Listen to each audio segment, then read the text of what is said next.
Hey everyone, today I'm going to be doing a quick overview and a short-term review of the 2019 Honda Pilot LX.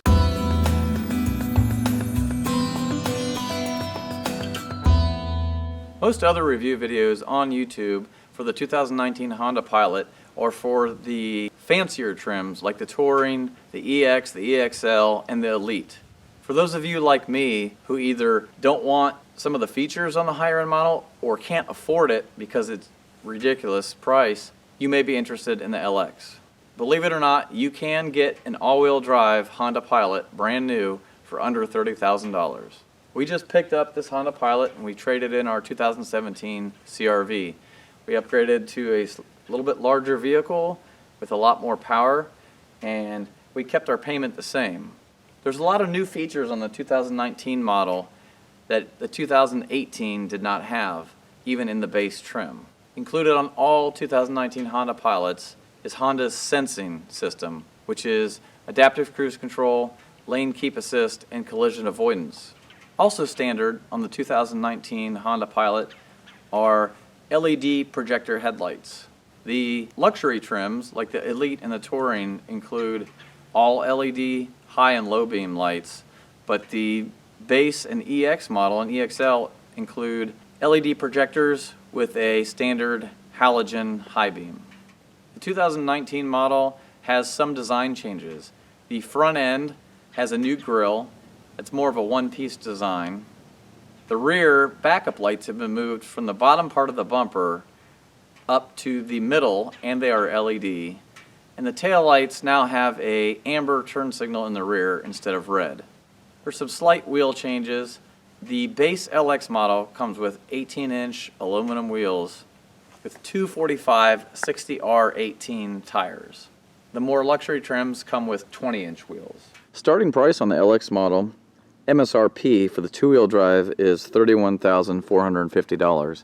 But like I said, with the incentives that are going on right now at most dealers, even with the all-wheel drive option, I was able to pick mine up for around $29,000, so under the $30,000 price tag. Compare that to the Elite model, which has a starting MSRP of $48,020. The Touring, $42,520. The EXL, $37,760, and the EX, $34,330.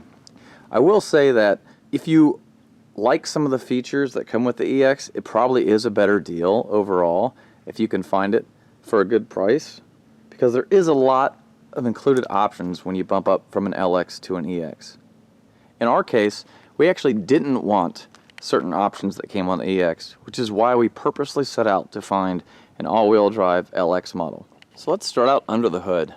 We have Honda's 3.5 liter direct injection 280 horsepower V6 engine, which has the iVTEC technology. In this case, it's mated to a 6-speed automatic transmission. You can get the optional 9-speed automatic on the Touring and Elite models, but Honda had a lot of problems with the 9-speed on the 2016 to 2018 model. And they claim that it's been completely redesigned on the inside and has modified programming for the 2019 model, but you're really only going to see a difference of about 1 mile per gallon in daily driving. So a lot of people have suggested, and I would agree, that the 6-speed is actually a better option. And you can get the 6-speed automatic transmission with the LX or the EX. And it's a transmission they've had for a while and doesn't have really any problems. On the exterior of the vehicle, one thing that's missing from the LX model is the ability that when you walk up on the EX model, you can grab the door handle, and as long as the key is in your pocket, it will automatically unlock the doors. Likewise, when you go to lock the doors, you can just touch the door handle and it will lock all the doors. On the LX model, you get old-fashioned keyless entry that uses buttons. If you're used to a Honda that has the feature, it's a pretty nice feature to have, but otherwise not that exciting. Also, there's no factory remote start on the LX model. It is as easy to add though. All you have to do is buy a remote that has the button on it, and then you'll have to have it turned on at your Honda dealer in the software. Additionally, the LX model does not have turn signals in the mirrors or the blind spot monitoring radar system that the new EX and up models have, where it will show you an icon on the mirror when someone is in your blind spot. Once again, not a real big deal, but it is something the LX does not include. On the front of the vehicle, the LX model does not have fog lights. The cutouts are here for them, and you actually could add them if you really wanted to. The LX model does have the security fuel door, and the button is on the door, which pops it open. And also inside, you have your capless fuel fill system, which is standard on Honda now. Like I mentioned, new for 2019 is the LED backup light, which was moved from the bumper up to the tailgate. And also, you have your turn signals, which are now clear with an amber bulb.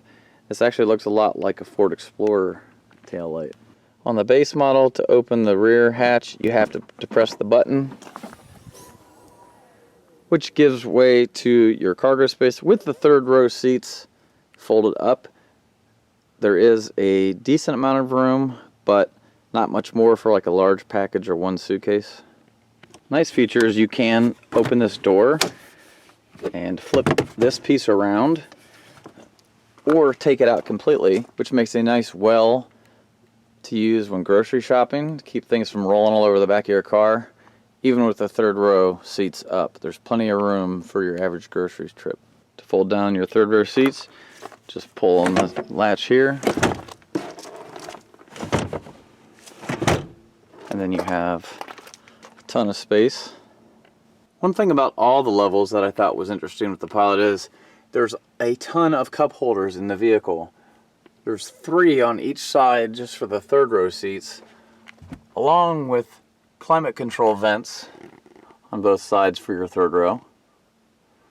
They actually make it pretty easy to get into the third row compared to a Ford Explorer. You just grab this handle here and slide it forward. It's very easy, requires almost no work on your part. We have the optional rubber floor mat package installed in here, and we did not buy that from the dealer. We got them online for around $150, and it includes all the mats, including the third row, which is great for in the winter when you have snow on your boots. That way it doesn't leave out of the mat. To put the seat back, you just push it. It's that easy. We do have the 8-passenger model. On the upper trims, they have a separate bucket seats back here. You will notice there is no PowerPoint or USB jack or rear air controls on the LX model back here. As I stated previously, you can control the rear air from the front, but the controls are not in the back of the car. And in the front, in the door, you have multiple levels of storage, which is very nice.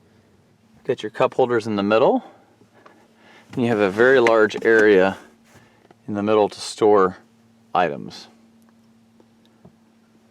Instead of having a raised console, Honda uses these fold-down armrests to give you some place to put your arm. There's also a storage area here. On the upper model trims, you can get an optional wireless charger here. Obviously on the LX, you're not going to have that. Overhead area, there's a switch to turn the light on and off. Here's a sunglass holder. On all models above the LX, this would be a rear mirror so you can see the passengers in your car. It's kind of funny that Honda left it out on the LX because you can see there's a spot for it, but it does not include that. The interior of the LX Pilot is very nice. You have your nice soft touch dash, your aluminum colored accents. It does have a very good sounding sound system, even with the base package with your tweeters on your pillars. Should mention that even on the LX model, the stereo system is a 215 watt system with 7 speakers and does include a subwoofer, even on the base LX trim. Also will stream Bluetooth audio, has Bluetooth hands-free link for your phone, and an MP3 auxiliary input jack. Obviously, all safety features across all Pilots are the same, including all of your side airbags, your seat airbags, All Pilots have the exact same safety features across the board. On the LX, you get a standard vinyl type steering wheel. It's not leather wrapped. You could upgrade that though if you really cared about it. Steering wheel controls are the same across all the models. You have your options here to control your instrument cluster, as well as your hands-free for answering phone calls. It is included in the LX, along with steering wheel controls for volume and changing stations. You also have your controls on the right hand side for your adaptive cruise control. You do have a power outlet here and a 1 amp USB port here, along with inside of your storage area down here, you have another power outlet. You can plug a thumb drive in and access music off of a thumb drive over the base stereo system. All models of the Pilot include the push-button start-stop system.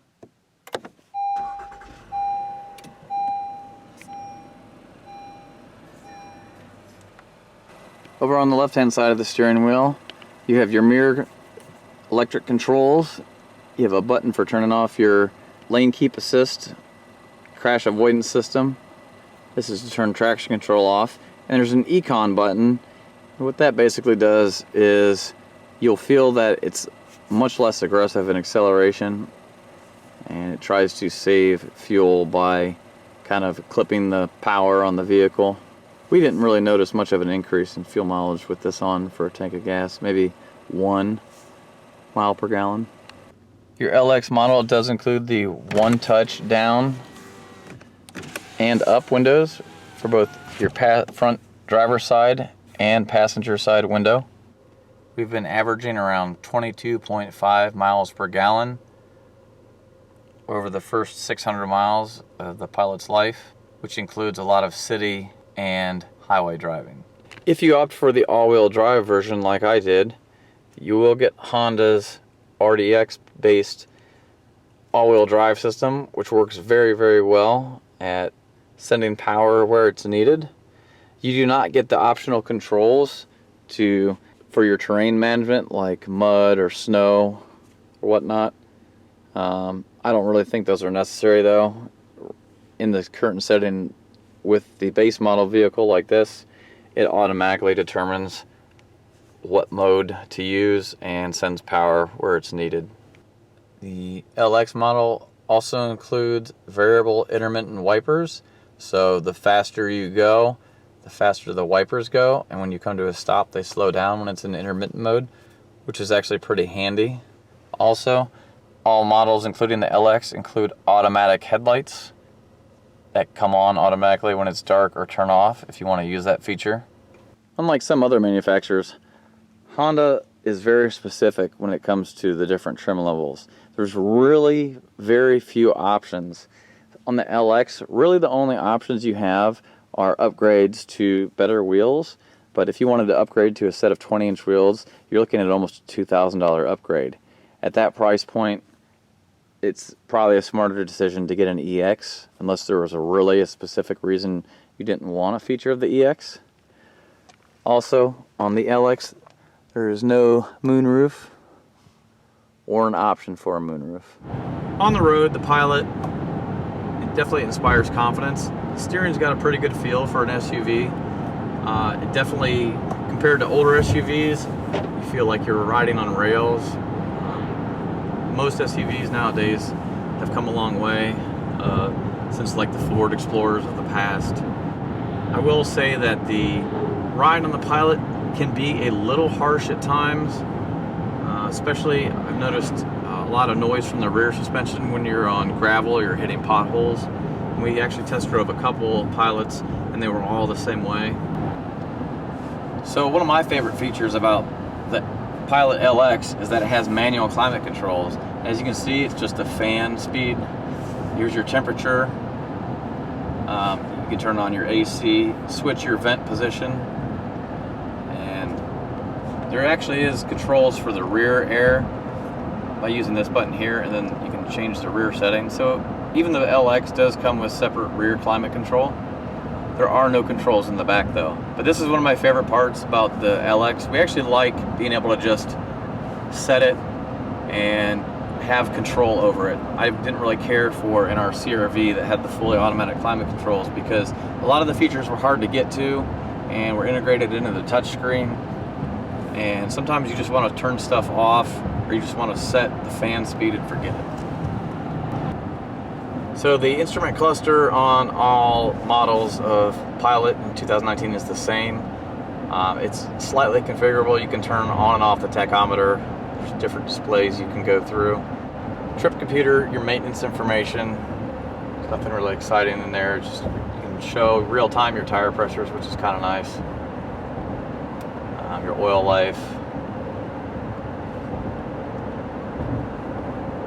You can also blank out the screen if you don't want to see any of that stuff. It's just a big black area. The one thing missing on the LX that's kind of disappointing is there's no compass and there's no temperature. And on the EX and higher model, you will have the temperature displayed on the screen. And you actually even have to get into the higher trims to get a compass. So you can watch my other video where I explained how I took care of that problem by installing a mirror that shows the compass and temperature. So if that's important to you, it seems like it should be a standard feature on cars these days. You can add that for relatively cheap, and it's not too hard. You can watch my other video for more on how to do that. But all right, another thing that I actually like about the LX is the radio, and it's not overly complicated. On the LX model, you will not get support for Android Auto or Apple CarPlay.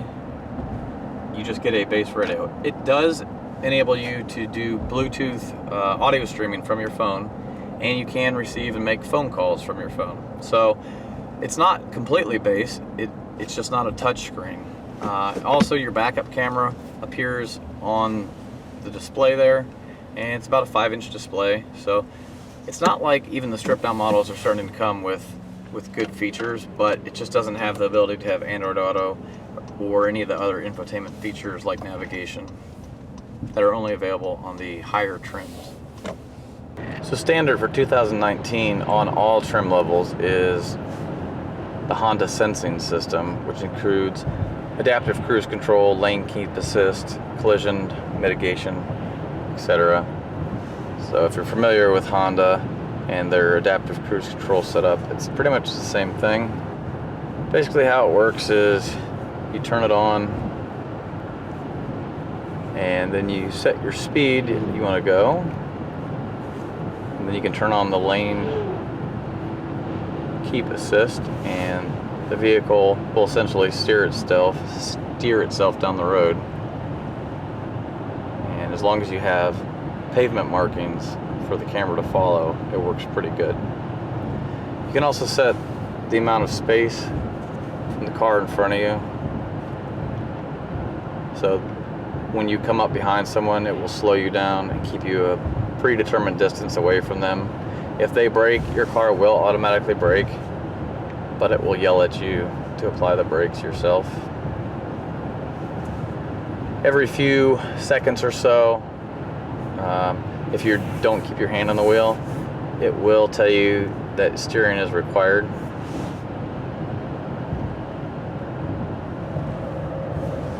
And as soon as you touch the wheel, just move it just a hair, it will go away. So right now we're taking a curve in the road here, and the car is doing it by itself. It was getting a little close to the center line for my comfort, but overall it works pretty good. All right, well, hopefully this little quick overview of the 2019 Honda Pilot LX was beneficial to those of you who are in the market for this particular model. If you have any questions, leave a comment below. Be sure to hit the like button, subscribe, and we'll see you next time. Thank you.